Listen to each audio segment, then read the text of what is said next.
Halo semuanya, selamat datang di channel yang tidak layak untuk dihina ini. Sebelum kita mulai, atur posisi santainya, bakar rokoknya, seruput kopinya, dan mari kita berhayal. Kita lanjut ke alur ceritanya. Di atas tahta adalah permata putih bundar yang sangat besar, mengeluarkan sensasi lembut yang beredar di sekitarnya, dan meninggalkan pusat kekuatan 6 kuil besar benar-benar khawatir dan gelisah. Rasanya seolah-olah tidak ada lagi yang ada di dunia ini, karena tidak ada seorang pun di daerah itu yang bisa mengalami cedera apapun. Di kursi besar ada pola kulit kura-kura yang memanjang ke bawah seperti kaki gajah, dengan 2 lengan baju besar terangkat ke samping. Tahta ini muncul seperti patung. Simbol-simbol dekoratif tebal yang tak terhitung jumlahnya digambar di 2 sisi belakang, lalu menyebar hingga sudut tahta ini, dan memberikan kesan seperti aroma musim semi. Dengan napas ringan, sebuah suara tua dan dalam bergema. Brother Zheng Yue, tidak perlu menjadi tidak sabar. Mengesampingkan faktanya, bahwa semuanya sesuai dengan aturan dan peraturan, Hao Chen tidak melakukan kesalahan. Bahkan jika dia melakukan sesuatu yang salah, mengapa tidak membiarkan dia menjelaskan semuanya terlebih dahulu, ucap seseorang. Mengenakan gaun putih dengan lengan besar, Yang Hao Han dengan tenang berdiri di depan tahta besar itu. Menghadapi tahta yang tak tertandingi di belakangnya, bahkan yang lebih tua, berjanggut hitam, tua kurus Zheng Yue terdiam.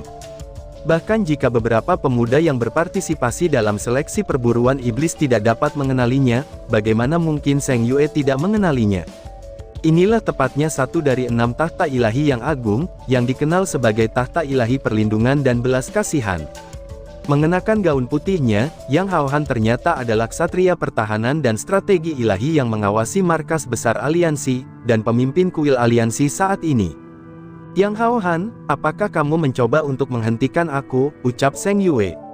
Tidak peduli seberapa kuat Zheng Yue, di depan tahta perlindungan dan belas kasihan ilahi, ia tidak dapat menggunakan dominasi absolut.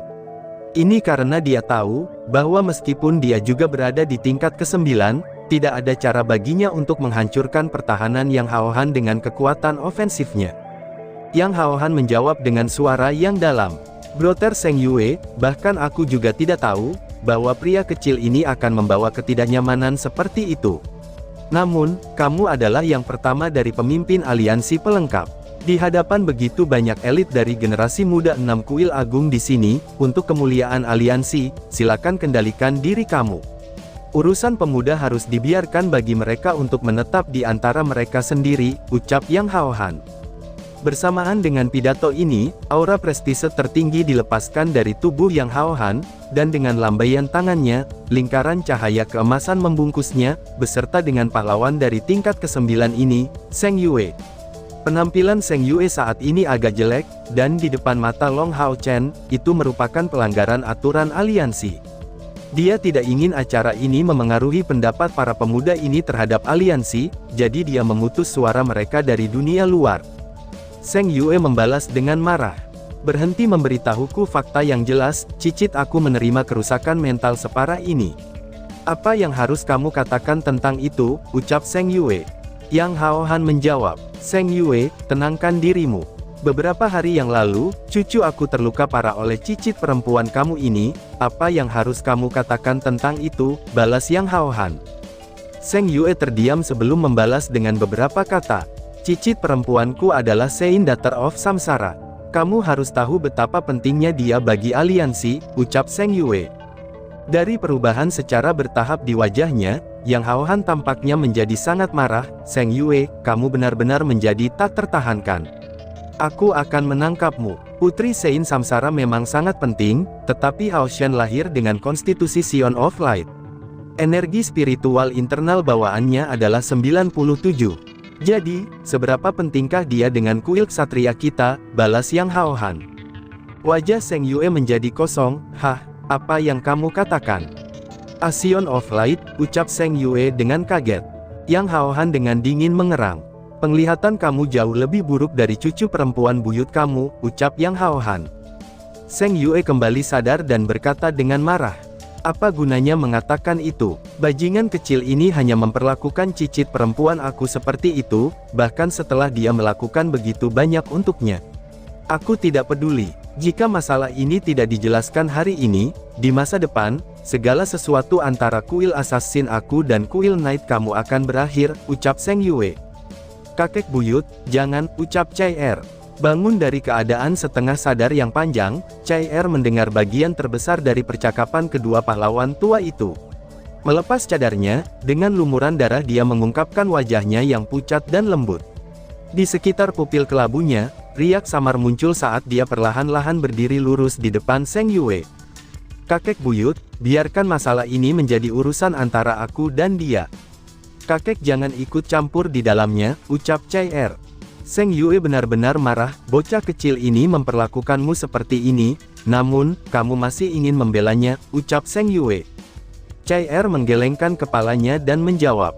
Dia tidak melakukan kesalahan. Jika ini adalah pilihannya, maka biarkanlah. Kakek buyut, kamu tidak dapat memengaruhi hubungan antara kedua kuil kami karena kami, Cai Er. Zheng Yue menatap Cai Er sebelum melihat Yang Hao Han, dengan Arsi of Divine Protection and Mercy di punggungnya. Kemudian, dalam amarahnya dia berkata, ayo pergi. Pada akhirnya, dia adalah kepala pelayan aliansi, dan karena itu, bagaimana dia tidak bisa menyadari betapa seriusnya situasi umum saat ini, ucap Zheng Yue. Cai Er menggelengkan kepalanya sekali lagi. Kakek buyut, kakek pergi dulu, ucap Cai Er. Zheng Yue menatapnya dengan bingung, lalu bertanya, untuk apa kamu masih tinggal di sini, dan dipermalukan berulang-ulang oleh bajingan kecil ini, ucap Zheng Yue. Dia secara alami mudah marah, tetapi pada kenyataannya, itu semua demi cucu buyutnya yang luar biasa ini. Kalau tidak, mengapa dia dengan terburu-buru muncul untuk masalah sekecil itu? Di mata Cai Er yang buta, gelombang kesedihan muncul ketika dia dengan tenang berkata, aku hanya ingin menanyakan sesuatu kepadanya. Mengapa dia mengambil keputusan seperti itu, ucap Cai Er. Di atas panggung, biarkan aku pergi. Long Hao Chen berteriak dengan marah ke Ying Sui Feng. Karena dia menghadapi keenam Master Aula tambahan ini, dia tidak bisa melihat pemandangan yang terjadi di punggungnya. Mantel cahaya mengisolasi platform dari suara di belakangnya. Dan untuk perubahan cahaya di sekitarnya, dia memberikannya tanpa berpikir. Meskipun dia tidak bisa melihatnya, bagaimana mungkin dia tidak tahu berapa banyak rasa sakit yang dialami Cai Er, mendengarnya memilih Lin Xin daripada dia. Ying Sui Feng tidak punya cara sama sekali untuk menahannya. Meskipun berhadapan dengannya, Ying Sui Feng masih melihat situasi yang terjadi di belakang Long Hao Chen. Matanya tertuju pada Zheng Yue dan Yang Hao Han, dua pembangkit tenaga dari tingkat ke-9 yang muncul bersamaan di atas panggung. Dia tahu bahwa masalah ini bukan sesuatu yang bisa dia pengaruhi. Saat Long Hao Chen akhirnya dibebaskan, dia sangat marah. Han Qian mengambil langkah maju untuk mendukung tubuhnya yang jatuh. Tampaknya, Long Hao Chen tidak merasakan sedikit pun kekuatan dan tekanan hebat yang dilepaskan oleh Ying Sui Feng. Pada saat itu, sepertinya dia berlutut tanpa ragu sedikit pun di depan Han Qian. Tetua Saint Nighthead, aku punya permintaan, ucap Long Hao Chen. Han Qian secara alami melihat situasi di luar, dan merasa muram tentang situasi di luar kendali yang terjadi saat ini. Sambil menghela nafas, dia bertanya balik. Apa permintaanmu? Jawab Han Qian. Long Hao Chen berkata dengan tegas. Aku ingin meninggalkan tungku spiritual yang dianugerahkan, yang merupakan hadiah untuk posisi pertama dalam kompetisi individu tahun ini, dan meminta aliansi membiarkan aku memilih rekan setim yang lain sebagai gantinya, ucap Long Hao Chen. Hah, Han Qian benar-benar dibuat terkejut sekali lagi. Kamu mengatakan, kamu ingin meninggalkan tungku spiritual. Orang harus tahu, bahwa hampir seluruhnya demi hadiah ini, seleksi Demon Hunter ini menjadi sorotan. Dapat dikatakan, bahwa tungku spiritual yang paling rata-rata pun sudah merupakan harta dari surga. Dan terlepas dari segalanya, dia ingin melepaskan haknya untuk tungku spiritual, pikir Han Qian. Para Master Aula bantu lainnya saling memandang dengan cemas. Untuk sesaat, mereka tampak benar-benar bingung. Han Qian tidak bisa menahan diri untuk tidak berteriak. Apakah kamu tahu apa yang kamu permainkan, ucap Han Qian. Long Hao Chen berkata dengan nada tegas. Senior Saint Nighthead, aku tidak bermain-main. Jika aliansi tidak dapat mengabulkan permintaan aku akan meninggalkan hak aku untuk masuk ke pasukan pemburu demon. Lalu, 5 tahun dari sekarang, aku akan memasuki kompetisi sekali lagi. Ketika saatnya tiba, permintaan aku akan sama. Jika seperti sebelumnya, aliansi tidak dapat mengabulkan permintaan aku, maka aku tidak akan bergabung dengan pasukan pemburu iblis lagi, ucap Long Hao Chen. Itu keluar dari peraturan. 6 tuan rumah aula tambahan sepertinya telah meneriakkan kata-kata yang sama pada saat yang sama. Untuk Han Qian, dia hanya takut Long Hao Chen tidak memasuki pasukan perburuan iblis.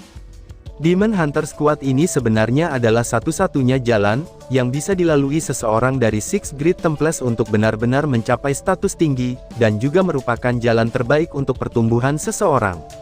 Memiliki tubuh Sion of Light, jika Long Hao Chen yang memperoleh posisi pertama untuk Demon Hunter Selections, lalu meninggalkan entry ke dalam pasukan pemburu iblis, itu kemungkinan besar akan merusak masa depannya. Adapun 5 Master Aula tambahan lainnya, mereka sebenarnya berpikir berbeda. Untuk berpartisipasi sekali lagi 5 tahun kemudian. Melihat bahwa dia adalah orang nomor 1 tahun ini, siapa yang mungkin bisa bersaing dengannya 5 tahun kemudian? Dia pasti akan menjadi orang nomor 1 sekali lagi. Bagaimana mungkin mereka mau melihat seseorang yang tak seorang pun bisa menjadi lawan yang cocok untuknya, saat berpartisipasi sekali lagi 5 tahun kemudian? Long Hao Chen menunduk dan berkata, "Tolong setujui permintaan aku," ucap Long Hao Chen memohon. Han Qian berkata dengan suara yang dalam. "Lalu, siapa orang yang kamu inginkan di tim kamu?" tanya Han Qian. Long Hao Chen segera mengangkat kepalanya dan menjawab, "Itu adalah Chai Er dari Kuil Assassin," jawab Long Hao Chen. "Meskipun aku ingin memilih satu orang lagi, dan itu tidak menentang aspek adil dari kompetisi. Lin Xin tidak masuk ke 16 besar, dan Chai Er adalah orang yang benar-benar ingin aku pilih. Aku harus memilih Lin Xin terlebih dahulu, karena aku memiliki perjanjian sebelumnya, tetapi Chai Er adalah orang yang ingin aku lindungi sepanjang hidup aku, jadi aku tidak bisa dipisahkan darinya. Jika kedua belah pihak tidak puas dengan hal ini, aku akan meninggalkan anggota Demon Hunter Squad, dan mengikuti Chai Er. Dimanapun dia berada, aku akan berada di tempat yang sama," ucap Long Hao Chen. Di luar mantel cahaya, wajah Chai Er yang tertekan telah berubah menjadi tak bernyawa, sementara wajah Yang Hao Han dan Seng Yue berubah menjadi luar biasa. Untuk menimbulkan keributan seperti itu, jadi anak kecil ini masih memiliki gerakan seperti ini di tangannya. Untuk sesaat, dua kekuatan besar dari tingkat ke-9 merasa terbelah antara tawa dan air mata. Mood suram Yang Hao Han bahkan sedikit lebih kuat daripada Seng Yue. Apa-apaan ini? Jadi sebenarnya ada cara yang sangat melenceng baginya untuk mencapai tujuannya. Namun, bagaimana mungkin anak kecil ini tidak menceritakan segalanya dengan jelas kepada wanita muda itu sebelumnya? Ini sangat konyol darinya, ucap Yang Hao Han. Sejujurnya, ini tidak bisa disalahkan pada Long Hao Chen. Pertama-tama, hari ini adalah semifinal. Bagaimana dia bisa meramalkan bahwa mereka akan langsung melanjutkan ke final hari ini? Belum lagi, dengan kekuatan Chai Er, Long Hao Chen bahkan tidak mempertimbangkan untuk bersaing demi 2 posisi teratas, terutama setelah undian yang telah ditarik ke semifinal, dan ternyata dia telah dicocokkan dengan Chai Er. Secara alami, dia tidak akan mengungkapkan pikirannya padanya. Dalam benaknya, ia awalnya akan mengambil inisiatif untuk menyerah, dan Chai Er akhirnya akan menjadi salah satu dari 3 teratas. Rencana Long Hao Chen sama persis dengan Chai Er, sampai-sampai dia telah mempertimbangkan untuk melepaskan janjinya dengan Lin Xin, dengan menyerahkan pertandingan untuk tempat ketiga. Setelah 5 tahun, ia akan kembali menghadiri seleksi perburuan iblis dan memilih Lin Xin kemudian. Tapi siapa yang akan berpikir bahwa Chai Er akan menyerah 2 kali berturut-turut, itu benar-benar merusak rencana Long Hao Chen. Selanjutnya pada saat itu, final sudah dimulai, dan yang bisa dipikirkan Long Hao Chen saat itu adalah memenangkan kejuaraan untuk memeluk Chai Er. Jika sebaliknya, final diadakan pada hari berikutnya, meskipun Long Hao Chen akan berada dalam suasana yang sangat kompleks, setelah melihat bahwa Chai Er menyerah demi dirinya, ia masih tidak akan melupakan masalah penting seperti itu. Bahkan setelah final dimulai, Long Hao Chen masih berasumsi bahwa akan ada kesempatan untuk berkomunikasi dengan Chai Er, namun, dia tidak membayangkan bahwa peraturan roulette tidak hanya akan melarangnya untuk kembali ke sisi Chai Er, tetapi mereka juga mengisolasi dirinya dari luar, itu yang membuatnya menjadi salah paham, dan berpikir bahwa suaranya tidak akan dikirim keluar. dan tiba-tiba saja bersambung. Sekian dan terima kasih banyak.